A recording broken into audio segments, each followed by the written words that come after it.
Hey folks, Tony Mo here, and we're going to talk a little bit more about pen and paper today, specifically Cyberpunk Red, the Jumpstart kit, which I purchased shortly after I got back from PAX East this year.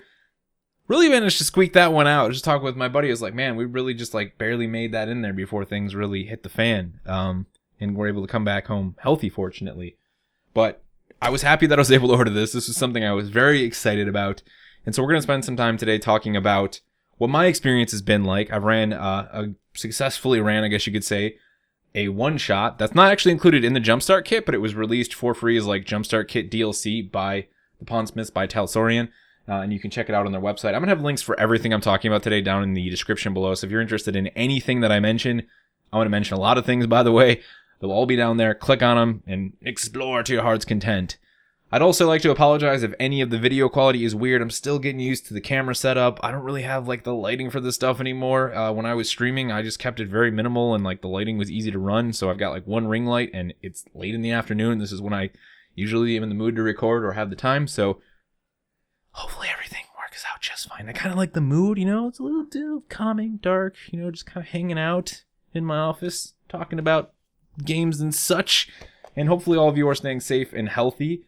And hope you're keeping yourself sane. I think pen and paper is actually a great way to do that. So I want to talk a little bit about that before we dive into this Jumpstart kit and talk about some of my first impressions running Red. Now is a really great time to run pen and paper. If you've never ran before and you're sitting at home and you've got friends who you're playing games with over the internet already, and they already show a little bit of interest in the idea of participating in pen and paper, I'm speaking really on the forefront of you all being brand new to this. Maybe you don't even have one person who has ran before. I'm fortunate enough that I have one other person who's been playing for 10 plus years, so they're kind of a nice little help person to bounce things off of, even though they've never really GM'd. They've at least played as the player, so that helps me a lot. But even if you don't, it's a great time to just go and just get the fuck into it and not care how it turns out, because everybody's just at home and you just want to spend time with some people, right? Even though it's virtually, you want to do something that gives you that social interaction. Even as an introvert, you need to recharge both sides of the battery, I always say, right? If I'm at home for too long and I don't get some sort of interaction, whether it be IRL or just on the net, I start to get a bit bonkers. I want to interact with my friends. These are people I care about. I like spending time with them, whether it's on the internet or in real life. So this is a great way to do that. And if you're specifically interested in Cyberpunk Red and something like this Jumpstart kit, because Red isn't actually out yet in its entirety, it's on sale right now at Drivethrurpg. So it's a digital version, which I think makes it even better in the current state of things. You don't have to wait for something to get sent to your house, which could potentially take months at this point. I've seen some pretty long shipping dates for things even on Amazon. You can just get the PDF, and it's $5 right now. Everything. You get the kit with the player, the rule book, the world book.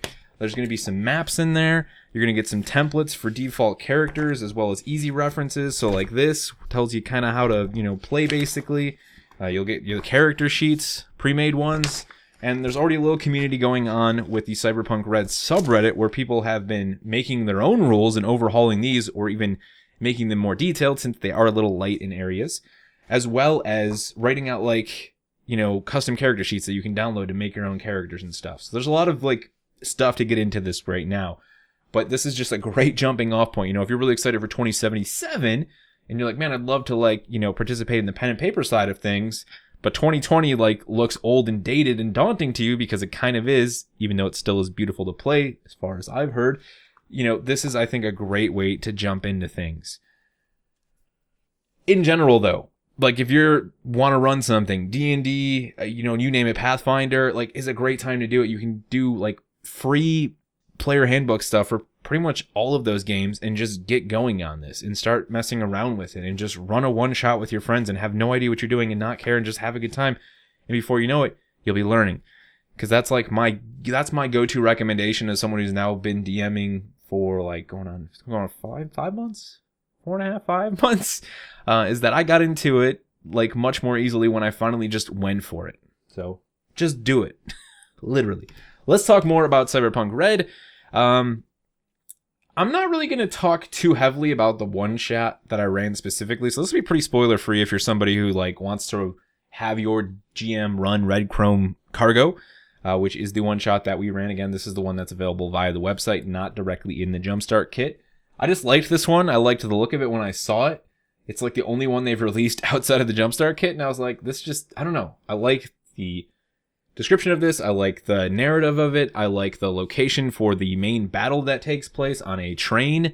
Like, it just worked for me, and it was already giving me ideas on how I might run like my own campaign, my own written campaign inside of the Cyberpunk Red universe, using that train in the long term. And that ended up paying off at the end of the campaign I ran. But let's talk a little bit more about the setup for my one shot as I ran it, my first time with the Jumpstart kit. So I'd actually spent some time reading this thing, and I did a few practice rolls. I was also learning Roll20 at the same time because I wanted to use that, obviously, to run my campaigns online with a mix of Discord for comms, which worked out really well, actually. I expected Roll20, I guess, to be a little bit more heavyweight, a little bit more technical, but it really wasn't, which is probably a good thing. It's very accessible if you'd like to give it a shot. I'd strongly recommend that program. It was easy to get into. It was easy to draw, to recreate the battle map, and to use the Fog of War system and to like place tokens. I made some very simple tokens for both my players as well as for the NPCs, just using like some cyberpunk art that I found. And so that was really cool. It was really easy to build out this representation, and I color-coded the actual battle map to do the blue and white sort of blueprint theme, which is something that you see in a lot of the scream sheets that are already out for the red one-shots that are in here. And I like that blueprint aesthetic. I'm not huge anymore on like hyper-detailed battle maps. I think if I'm doing like a really special moment in a campaign, I might go on Photoshop and spend all the time that I did for like a month where I was like, this is the coolest thing ever. And then I was like, this takes way too much time. I'd rather be expanding the story and doing things that are really going to benefit the player's gameplay experience. So I'm more into the classical blueprint style maps for both D&D and for Cyberpunk Red. So that worked out really well. When I said I was going to run this, I really just wanted to do a test run, right? I wanted to get my buddy Tony, who has been playing, again, D&D, pen and paper in general. He's participated in crazy homebrew one-shots. He's in one right now where, like, everybody has, like, superpowers or powers, but those powers are, like, really specific and they use them like in a sort of weird magical way. For example, his character does drugs to have magical powers. Yeah, it's kind of crazy. It's really cool though. So he's played a lot of stuff like that. He has experience. And I was like, let's just sit down and we'll like roll some dice back and forth on Roll20. We'll mess around with this. But then I was like, you know what? I think I can read enough of this. I found this one shot. I was excited about it. Why don't I ask my buddy Ryan, who we actually talked about doing pen and paper stuff with him online 2 years ago at PAX East when we got together. I was like, you know what, let me see if he's got the time and get him in on this, because he's never done this before at all. And so he'll be like the new guy. I'll be the new guy in terms of the GM. And then my buddy Tony just like, yeah, I've done some stuff, there to kind of help out. So we met last Friday, dove into it together, and ended up spending about 3 hours doing this one shot, learning some of the systems. I had read them and I had done some practices, but really just getting down and dirty for me personally is the best way to learn these sorts of things. Which is why I really do recommend, if you're a new GM and you have friends who are just willing to go in dirty with you and just like make a mess of it and have a good time, it's like the best way to learn. You'll pick it up so much easier. And then when you're done with that session, you'll have a bunch of questions that you can then seek out answers for. Questions that you wouldn't have had otherwise. Questions that aren't going to show up just from reading the book, like there are just going to be things you're going to skip over when you read this book, because you're not going to consider them until they come up in the moment while you're actually running the campaign. And I had a bunch of those. I came in with like a dozen questions. And I was like, okay, I can go back. I can have solutions to this next time, so I can run the campaign the way I want to run it. And so I can give my players more freedom when they want the freedom and when I want to give them the freedom. And so just run it. Just do it. I want to really make that a point, man, because it took me many, many years of sitting there hemming and hawing before I finally just ran it. And now I'm here, and this is like one of my all-time favorite hobbies. I could not be happier to be running pen and paper, especially considering the way things are right now. This has been like huge stressor reliever for me, and it's been just as much fun to sit down and talk with you guys about it. So I get them all together, right? And I'm like, all right, I'm just going to give them 2 of the pre-made character sheets. They can change the name of the character. One of the characters, a net runner that my buddy Tony played, who ended up naming Trigger. That pre-made PDF for Dreadsit makes it a female character. And I was like, oh, I'll pick out like a cool male character for him. That's the character he's going to want to play now. And so I was able to update the art for him, again, make those little tokens. My buddy Ryan ended up playing a tech, who he kept the default name from the pre-made in here by the name of Torch. and off I sent them on this one shot called Red Chrome Cargo. Basically, they're going to get in a train, go take down some baddies, and bring back some cargo. This was like, there was a combination of really cool things that happened here. Number one, I had already read a lot of stuff about 2020, and I have the 2020 books, and I've tried to dive into them, and I've got an understanding for some of the basic systems, and they excite me. I like how lethal Cyberpunk is. I think it creates a very different experience, especially when you compare it to something like D&D, where it feels like there's a million opportunities for players to save themselves. You guys hear the dog? Reese is just losing her mind down there. This is what happens when I close the door and it disappears. She's like, he's up there. I know he's up there. I want to see him. So, I like the lethality of it all. I will say that Red is... This Jumpstart kit's very streamlined. All right, let's make that very clear. If you happen to pick this up, there's going to be a lot of changes when the full player handbook comes out, and all of the other stuff is finished and done. In fact, Pondsmith and both Cody and Mike, father and son, writing this. I think actually Cody wrote the one shot that I ran, Red Chrome Cargo. You know, they've already kind of responded and said, like, listen, we've already heard some of your feedback on the Jumpstart kit. Here's some of the changes we're already considering making, and there's going to be more changes along the way. So that was definitely a thing, right? It was like, there were bits of things in the Jumpstart kit where I was like, I really like that, but I wish it was a little bit more deep, or I wish it had an extra layer. And they're probably going to be doing a lot of that. But nonetheless, what was here was really fun. And I like the idea of running even a game where like the cool factor matters and reputation matters. And we really didn't get to mess too much with that in this one shot. It was much more focused on just getting like quick and dirty with combat and a little bit of narrative stuff in there. But I'm really excited to run more of the narrative side of it now that I've messed a little bit with the combat. There's definitely just a lot of cool stuff here. I could see why people like playing 2020 so much. Like, I don't know, it's just different, right? I think for a lot of us in general, like, fantasy is so ingrained in everything we do and in pop culture. Whereas Cyberpunk, like, yes, there's a lot of films based on it and stuff like that, but there's not a lot of games over the years that have been in this setting, especially not ones that give the player a lot of freedom, which I guess is why so many people are really excited for 2077. You know, I always wished that we had gotten like a proper Shadowrun game. Instead, we got the first-person shooter, which I still loved and enjoyed, and I loved, you know, those crazy fantasy sci-fi blending bits that make up Shadowrun. And then we did eventually get like the turn-based Shadowrun stuff, but like fantasy has just been so overdone in video games, right? And in film, it's everywhere. Whereas I feel Cyberpunk, not so much in the mainstream. I guess if you look in the right places, you'll find it. But I think you get what I'm saying here, right? For me personally, it's not something I grew up with in excess, unlike fantasy. And so like really being able to dive deep into the world and think about the world building side of it as a GM was probably the best part about this Jumpstart kit.